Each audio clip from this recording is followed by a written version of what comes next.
गर्मियों की छुट्टियां शुरू हो गई थी। पाखी गर्मियों की छुट्टियां मनाने अपनी नानी के घर आई हुई थी।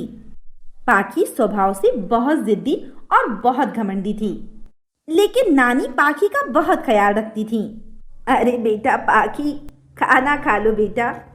देखो तुम्हारे लिए मैंने कितना अच्छा अच्छा खाना बनाया है। नहीं नानी, मुझे खाना नहीं खाना है। अच्छा बेटा, कोई बात नहीं, चलो मेरे साथ आओ, मुझे तुम्हें कुछ दिखाना है। नानी पाखी को लेकर रूम में जाती हैं। बेटा पाखी, देख रही हो, ये सारे खिलौने मैंने तुम्हारे लिए खरीदे हैं। नहीं नानी, मुझे ये सब खिलौने नहीं चाहिए नानी, मैं इन सब फालतू के खिलौने से बोर हो गई हूँ।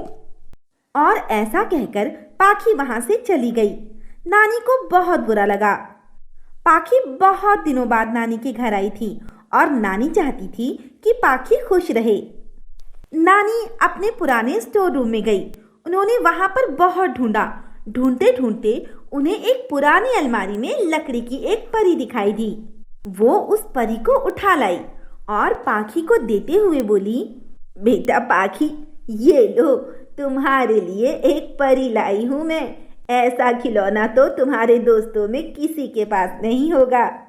हाँ नानी, ये तो सचमुच बहुत सुंदर है। और नानी, इसके पास तो इसकी जादुई छड़ी भी है, क्या ये जादू भी करेगी?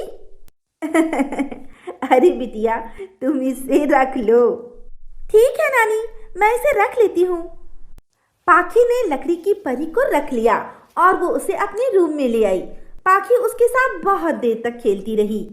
फिर पाखी लकड़ी की परी से बोली, लकड़ी की परी, तुम अपनी जादुई छड़ी से जादू करो। मैं चाहती हूँ कि तुम जादू करो, मैं तुम्हें जादू करते हुए देखना चाहती हूँ। लकड़ी की परी, करो ना जादू। नहीं, तुम भी बेकार का खिलौना हो, मेरे किसी काम की नहीं। ऐसा कहते हुए पाखी ने उस लकड़ी की परी को खिड़की से बाहर फेंक दिया। अब आधी रात बीत चुकी थी और चांद निकल चुका था। पाखी भी सो रही थी। जैसे ही चांद की रोशनी उस लकड़ी की परी पर पड़ी, तभी वो लकड़ी की परी एक सचमुच की परी में बदल गई।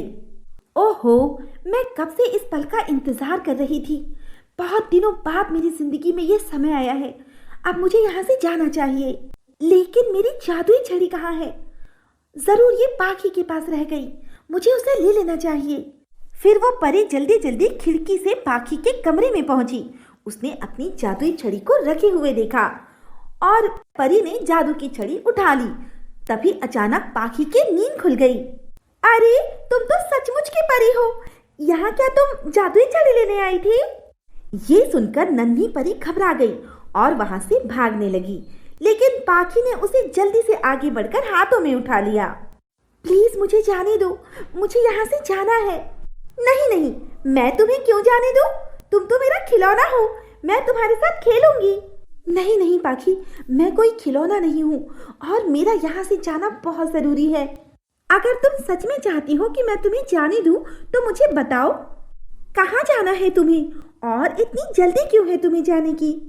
पाखी, मैं कोई खिलौना नहीं हूँ, मैं एक परी हूँ, परी लोक की शहजादी हूँ। मेरी शादी परी लोक के राजकुमार विक्रम से होने वाली थी। सब कुछ ठीक चल रहा था, लेकिन जादूगरनी प्रतिज्ञा ने मुझे श्राप दे दिया और श्राप देकर लकड़ी का बना दिया। अब जादूगरनी प्रतिज्ञा मेरा रूप लेकर वहां रह रही है और अगर मैं समय पर नहीं पहुंची तो वो राजकुमार से शादी कर लेगी और फिर वो पूरे परी लोक को बर्बाद कर देगी। मुझे आज के दिन का इंतजार था, क्योंकि आज पूर्णिमा की रात है।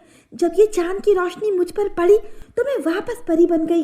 अब मुझे जल्द से जल्द जाना होगा। अब मुझे जाने दो प्लीज। सुबह होने से पहले मुझे जादू करने की हवेली तक पहुंचना है और वहां पहुंचकर वो जादुई गुलाब उस पेड़ से तोड़ना है जिसमें जादू करने की जान बसती है। अच्छा ठीक है, लेकिन मेरी एक शर्त है, मैं भी तुम्हारे साथ चलूंगी। लेकिन पाखी, वहां पर बहुत खतरा है, तुम्हें वहां नहीं जाना चाहिए। मुझे खतरों से डर नहीं लगता, मुझे भी तुम्हारे साथ चलना है, तभी मैं तुम्हें जाने दूंगी, वरना मैं तुम्हें नहीं जाने दूंगी। नहीं नहीं पाखी, मेरा जाना तो बहुत जरूरी है। अच्छा ठीक है, तुम भी मेरे साथ चलो। लेकिन पहले मुझे मेरी जादू की छड़ी तो दो।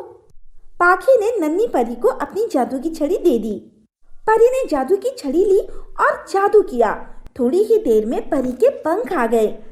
पाखी चलो मेरा हाथ पकड़ लो, अब हमें जल्दी निकलना चाहिए। परी पाखी को बादलों के ऊपर से उड़ाते हुए ले जा रही थी। पाखी परी के साथ उड़ते हुए जमीन का सारा नजारा देख रही थी और पाखी बहुत खुश थी। जल्दी ही वो लोग महल के सामने पहुंच गए। पाखी ने देखा कि वहां एक बहुत बड़ा गेट लगा हुआ था। पाखी हमें इस गेट के अंदर जाना है। वो दोनों जैसे ही उस गेट की तरफ अंदर बढ़ने लगे, एक बड़ा सा राक्षस उनके सामने आ गया। तुम लोग कौन हो? अंदर नहीं जा सकते तुम दोनों, यहीं रुक जाओ। हमें अंदर जाना है, हमें मत रोको। राक्षस ने उन पर अपनी शक्ति से वार किया। पाखी मेरी शक्तियां अभी इतनी नहीं है कि मैं इस राक्षस का मुकाबला कर सकूं, लेकिन अगर तुम किसी तरह एक डंडे से इसके सींग पर वार करो तो ये कमजोर हो जाएगा और मैं इससे लड़ पाऊंगी। परी ने राक्षस को उलझा कर रखा। इतनी देर में पाखी एक डंडा ले आई और धीरे से छुपकर राक्षस के पास गई और उसकी सींग पर जोर से वार किया। आ! राक्षस गिर पड़ा।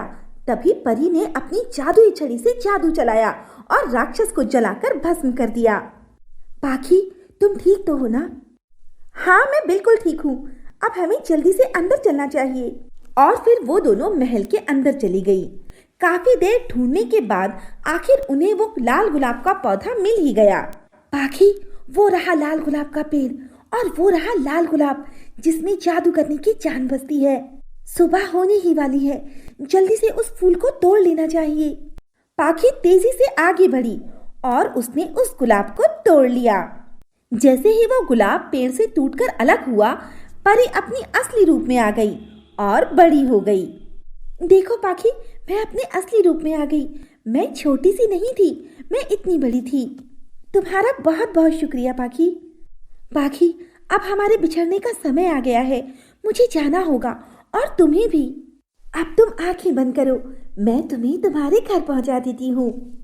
पाखी ने आंखें बंद करी और अगले ही पल जब उसने आंखें खोली तो वो अपने घर पर थी। पाखी बहुत खुश थी कि उसने परी की मदद की। तो दोस्तों कैसी लगी आपको हमारी कहानी? अगर पसंद आई हो तो लाइक शेयर एंड सब्सक्राइब करना ना भूलें और ऐसी ही दिलचस्प कहानियाँ देखने के लिए बने रहें हमारे चैनल पर।